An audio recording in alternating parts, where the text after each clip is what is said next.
On a rain-soaked Thursday afternoon in a quiet corner of New Jersey, life in the small town of Willow Creek moved at its usual pace. The gentle hum of diners chatting, silverware clinking against porcelain plates, and the low hum of old jazz tunes playing through the speakers filled the cozy ambience of Mel's Diner, a humble, family-owned restaurant that had served the community for over 3 decades. It was a place where stories quietly unfolded every day, but none would compare to the one about to take root that stormy afternoon. Amelia Grant, a 29-year-old waitress with kind eyes and a tired smile, had been working double shifts for weeks. The weight of unpaid bills, her mother's mounting medical expenses, and the recent loss of her father pressed heavily on her slender shoulders. Yet, she never let her personal struggles dampen the warmth she brought to her customers. She greeted everyone with a genuine smile and served with a grace that masked her inner turmoil. That afternoon, just past the lunch rush, the bell above the door jingled faintly. In walked a tall, well-dressed man in his late 50s, followed by a young man in a motorized wheelchair. The older man's sharp features and designer coat made him stand out starkly against the homely setting. His son, however, drew more attention, not because of the wheelchair, but because of the way he looked at everything around him with a childlike wonder.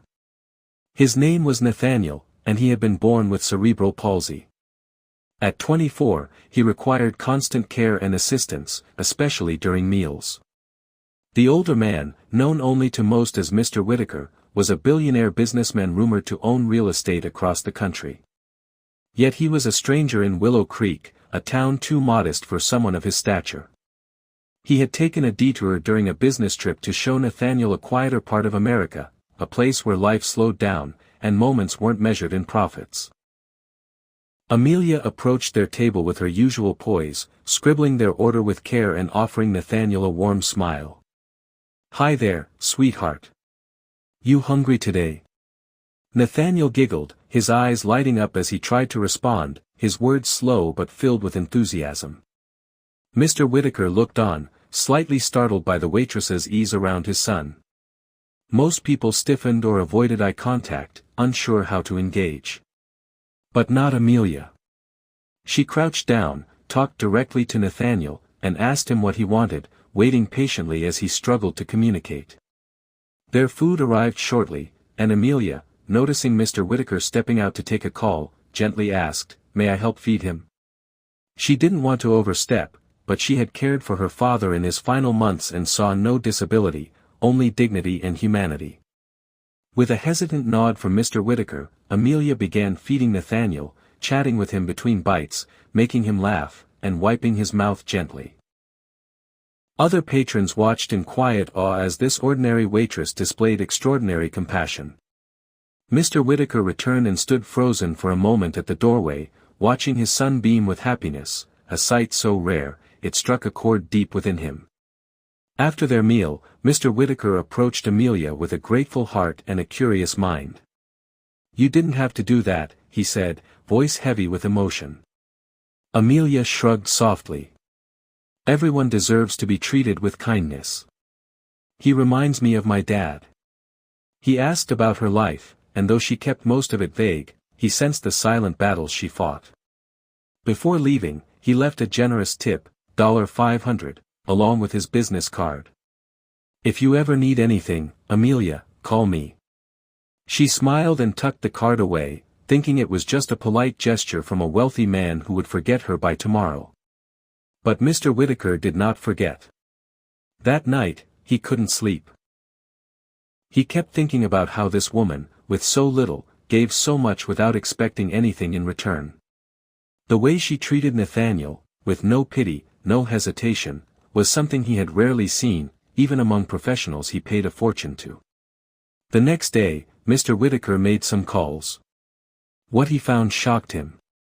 Amelia worked nearly 70 hours a week. Her mother was battling stage 3 cancer. Her home was on the verge of foreclosure. And still, she gave Nathaniel the most beautiful 30 minutes of joy he'd had in months. A week later, a black limousine pulled up in front of Mel's Diner. Amelia, wiping down tables, looked up to see Mr. Whitaker walking toward her with a leather folder in hand. "May I speak with you outside, he asked gently. Amelia followed, confused. He handed her the folder. Inside was a deed to a fully paid-off house in a better neighborhood, a check for $100,000, and a letter.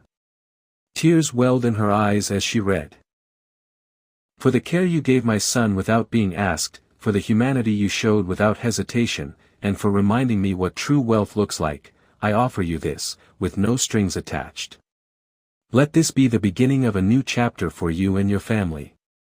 David Whittaker. She was speechless. He continued, there's something else.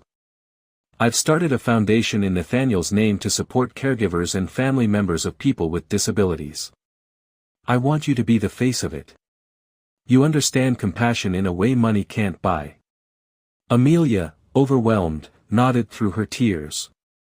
News spread quickly, and the story of the waitress who fed a billionaire's disabled son became a national headline. But for Amelia, the recognition wasn't what mattered. It was knowing that kindness could ripple outwards in ways she never imagined. Mel's Diner saw more customers than ever. Not because of the food, but because of the heart behind it. And Amelia? She used her new blessings not just to uplift her family, but to continue helping others, quietly, humbly, and with that same warm smile. In a world so often rushed and self-centered, one small act of love had changed everything. And it reminded everyone watching that sometimes, the most powerful impact comes not from grand gestures, but from moments of simple humanity. And so, in a small town that rarely made the news, a waitress, a billionaire,